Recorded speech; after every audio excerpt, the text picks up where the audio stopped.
안녕하십니까, 박사호입니다. 오늘은 아베 신조 전 일본 총리의 암살과 관련해 국제정치에 미치는 여러 시사점들을 설명해 드리겠습니다. 굉장히 미묘한 시기에 갑작스럽게 닥친 그의 암살에 전 세계가 깊은 충격을 받고 있습니다. 아베 신조는 일본 전후 외교의 결산을 목표로 동아시아에서 상당히 안정적으로 국제 질서를 이끌던 지도자였습니다. 전후 최장수 총리로 재직하면서 미국, 러시아, 중국과도 원만한 관계를 유지했습니다. 또 G7, APEC 등 다자 외교에서도 일본의 외교 지평을 크게 넓혀왔습니다. 아베 신조 전 총리의 암살은 우크라이나 사태로 세계가 미국과 서방이 러시아와 극단적인 대치를 이어가던 도중에 발생했습니다. 기시다 후미오 현 총리는 바이든에 적극 협력해 러시아의 해외 자산을 동결하고 러시아산 원유와 석탄, 금에 대해 금수 조치를 한다는 방침에도 동의했습니다. 그러자 러시아는 사할린2 천연가스 사업에서 사실상 일본을 퇴출시키는 방향으로 보복하고 있습니다. 러시아는 또 중공과 협력해 홋카이도에서 연합군이 섬에 이르는 광단 해역에서 일본에 대한 군사적 압박 수위도 높여가고 있습니다. 일본은 에너지난과 인플레이션, 최악의 엔저로 경제가 위험 수위에 빠지고 있습니다. 아베 전 총리는 보통 국가화를 목표로 헌법 개정을 추진해 왔습니다. 평화헌법 구조를 고쳐 사회들을 정식 군대로 만들어야 한다고 했습니다. 안보 유사시에 대처할 수 있도록 2차 세계대전으로 인한 족쇄에서 이제는 벗어나야 한다고 말해왔습니다. 일본 자위대 전력이 급속히 강화된 것도 아베 신조 재임 기간 동안이었습니다. 2013년에 최대 헬기 호위함 이즈모, 2015년에는 가가호를 진수시켰습니다. 현재 이즈모함은 개장을 거쳐 정식 항공모함이 됐고 가가호는 개장 중입니다. 핵에 대한 금기도 언급했습니다. 미국이 일본에 핵무기를 배치하도록 해서 공동으로 운용하는 핵 공유도 제안했습니다. 안보에 대한 아베 전 총리의 생각은 트럼프 전 미국 대통령과 유사합니다. 아시아 태평양에서 미국과 연계해 중공의 팽창을 저지해야 한다는 구상을 가지고 있었습니다. 그런데 우크라이나 사태로 일본이 러시아까지 적으로 돌게 될 줄은 예상하지 못했습니다. 푸틴과 27차례에 걸쳐 정상회담을 가진 바 있는 아베 전 총리가 우크라이나 사태를 보는 시각은 다른 서구 지도자와는 확실히 구별됐습니다. 그는 러시아의 우크라이나 침공을 비판하면서 러시아에 속은 느낌이 있다고 말했습니다. 그러나 아베 전 총리는 러시아의 입장도 이해했습니다. 푸틴 대통령이 나토의 확대로 인해 미국에 깊은 불신을 가지고 있다고 그는 말했습니다. 그러면서 동서독이 통일된다 하더라도 나토의 관할권 확대는 없을 것이라는 제임스 베이커 전 미 국무장관의 말과는 반대로 나토가 계속 동진했다고 시작했습니다. 헝가리, 체코, 발틱 3국에 이어 우크라이나까지 나토에 들어가지는 않을까 러시아는 경계했다고 말했습니다. 바로 존 미어샤이머 교수와 같은 시각입니다. 아베는 그렇다고 해서 러시아의 침공은 정당화될 수는 없지만 나는 러시아가 어떤 생각을 가졌는지 이해를 위해서 이런 말을 하고 있는 것이라고 말했습니다. 러일 관계가 최악으로 치닫자 일본 내에서는 아베 신조 전 총리가 일본과 서구의 입장을 러시아에 전달해 우크라이나의 정전을 위한 가교역을 해줬으면 하는 희망도 있었습니다. 물론 당시 분위기로 봤을 때 성사 가능성은 미미했지만 아베 전 총리가 푸틴을 27차례나 만난 인연이 있는 데다 러시아가 밝힌 일본인의 러시아 입국 금지 명단 63명의 아베 전 총리는 없었기 때문입니다. 아베 전 총리의 중재 외교를 희망했던 인사는 전 오사카 시장 하시모토 토루였습니다. 기시다 총리는 물론이고 하야시 외상 등 정부 관료와 민간의 러시아 전문가까지 모두 러시아 입국 금지 명단에 올라 러시아와는 공식 대화 창구가 사실상 없는 거나 마찬가지입니다. 한편 타이완의 TVBS 방송은 5월 6일에 일본 후지 TV를 인용해 아베 입장을 전했습니다. 아베 전 총리는 자신이 푸틴과 친한 만큼 그를 설득시킬 수 있다고 말했습니다. 단 전제는 미국의 허락을 얻어야 한다면서 그렇지 않으면 할 수 있는 게 아무것도 없다고 말한 것으로 이 매체는 전했습니다. 비정상적으로 흘러가는 국제정세를 보면서 뭔가 하고는 싶은데 선뜻 나서지 못했던 그의 고뇌를 읽을 수 있습니다. 아베 전 총리는 우크라이나를 침공한 푸틴 대통령은 힘의 신봉자로 마치 전국시대 오다 노부나가 같은 무장과 비슷하다고 말했습니다.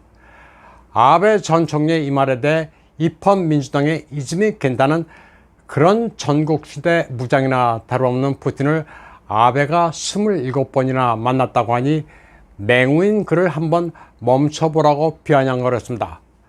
아베 전 총리의 대러시아 노선이 돈자된 마당에 그는 아무런 영향력이 없다는 목소리도 있었습니다. 푸틴 러시아 대통령도 아베 신조 전 총리의 사과에 대해 깊은 조의를 표했습니다. 푸틴 대통령은 아베 전 총리의 유족에게 조전을 보내 그와 같은 훌륭한 인물에 대한 기억은 사람들의 마음속에 남을 것이라고 말했습니다. 조전에서 푸틴 대통령은 아베 신조 씨의 죽음의 즈음에 깊은 유감을 표시한다면서 오랫동안 일본을 이끌며 러일 양국 간의 관계 발전에 많은 업적을 이룬 훌륭한 정치가의 생명이 범죄자의 손에 끊어졌다고 안타까움을 표했습니다. 그러면서 자신과 아베 신조는 정기적으로 연락을 해왔다면서 그는 개인적으로도 훌륭하며 프로페셔널한 자질을 10분 발휘해왔다고 말했습니다. 일본 내 반러 감정은 심각하긴 하지만 그나마 아베 신조가 일본, 러시아의 화해를 이끌 수 있는 거의 유일한 키맨이었음은 분명해 보입니다. 아베 신조 전 총리는 북방 4개 도서를 러시아로부터 반환받기 위해 러시아에 상당한 공을 들였습니다. 2016년에 그는 푸틴 대통령을 자신의 고향인 야마구치현 나가토시에 초청했습니다. 푸틴 대통령이 러시아 정상으로 방일한 것은 11년 만이었습니다. 당시 푸틴 대통령은 나가토 방문에 지각을 했습니다. 그러자 아베 신조 전 총리는 푸틴을 기다리는 시간을 이용해 부친 아베 신따로의 묘를 찾아 참배했습니다. 만년의 평화조약 체결을 위해 집념을 불살랐던 부친 신따로에게 자신이 하고 있는 노력을 보고하기 위해서라고 소셜미디어에 올리기도 했습니다. 아베 신따로는 일본 외상을 지냈습니다. 페스코프 크렘린궁 대변인은 푸틴 대통령이 조전을 보냈다는 소식을 언급하면서 아베 전 총리를 참된 애국자라고 평가했습니다. 아베 씨는 항상 국익을 고려해 그것을 외교 교섭에서 실현시키려 했다고 말했습니다. 그리고 이를 위해 푸틴과 양호하게 실무적이며 건설적인 관계를 구축했다고 평가하면서 여러 나라에 아베와 같은 정치가는 없다고 평가했습니다. 메드베제프 전 러시아 대통령도 아베 씨는 확고한 신념을 가진 정치가였다는 요지의 성명을 발표했습니다. 입장은 다를지 몰라도 아베 씨의 교섭은 늘 건설적이었으며 러일 관계의 모든 수준을 높였다면서 유족과 일본 국민들에게 애도의 뜻을 표한다고 말했습니다. 아베 신조 전 총리의 암살에 가장 안타까워하는 나라는 타이완입니다. 정치적으로나 경제적으로나 역대 일본 총리 가운데 가장 타이완과 친밀했습니다. 2018년 타이완 화련에서 지진이 발생하자 아베 전 총리는 친필로 타이완 자요, 타이완 힘내라는 메시지를 써서 소셜미디어에 올렸습니다. 간체자가 아니라 타이완에서 통용되는 번체자로 4글자를 쓸 정도로 세심했습니다. 또 2021년 중공이 타이완산 파인애플 금수 조치를 취하는 식으로 압박하자 아베 총리는 타이완산 파인애플을 간식으로 먹었다면서 타이완을 응원했습니다. 일본에서는 타이완 파인애플 구매 붐도 일었습니다. 또 2021년 6월에는 타이완은 일본의 중요한 오랜 친구라면서 타이완에 아스트라제네카 백신을 기증했습니다. 타이완은 이에 앞서 일본에서 코비드-19이 가장 심각했을 때 마스크를 지원했습니다. 일본과 타이완은 이처럼 어려울 때 서로 도왔습니다. 또 중공이 전투기로 타이완 해협을 위협 비행하면서 군사적 압박을 고조시키던 2021년 12월 아베 전 총리는 타이완 유사는 일본 유사, 나아가 미일 동맹의 유사라고 말했습니다. 타이완이 중공의 침략을 받을 경우 미일 동맹의 차원에서 강하게 대응해야 한다고 강조했습니다.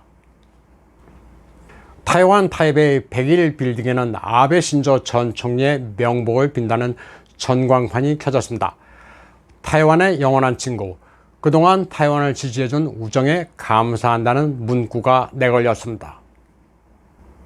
반면 중공의 민간에서는 반일 분위기가 고조되고 있습니다. 7월 7일이 루거우차오 사건이 일어난 날인데 바로 다음날 아베 전 총리가 숨졌다면서 이를 경축한다고 난립니다. 한 음식점은 맥주 한 병을 사서 마시면 한 병을 공짜로 준다는 현수막을 내걸었습니다. 또 다른 음식점은 3일 동안 특별 할인 이벤트를 한다는 현수막을 내걸었습니다.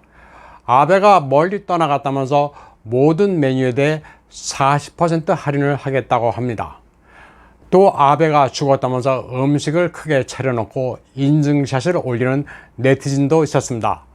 그런가 하면 펑파이 신문의 주일 특파원이 아베 신조 전 총리의 사망 소식을 방송하자 중공 네티즌들이 난리가 났습니다.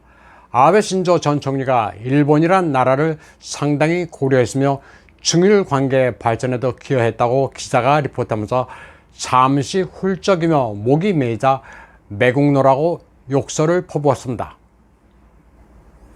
아베 신조 전 총리의 사고로 일본은 너무나도 많은 것을 잃었습니다.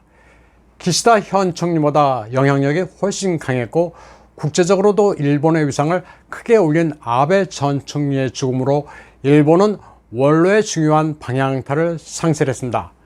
앞으로 동아시아의 정세가 어떻게 될지도 더욱 불투명해졌습니다. 특히 아베 신조 전 총리는 일본 외교의 지평을 미국이나 소위 서방 선진국 외에도 러시아, 인도 같은 브릭스 국가들은 물론이고 동남아, 제3세계로도 확고하게 넓힌 지도자였습니다. 국제 외교의 선택지가 기시다와는 비교가 되지 않습니다. 거의 전 세계 모든 나라가 그의 사고를 맞아 조의를 펴면서 거인의 갑작스러운 퇴장을 아쉬워했습니다. 오늘 방송은 여기까지 하겠습니다. 시청해주신 여러분 감사합니다.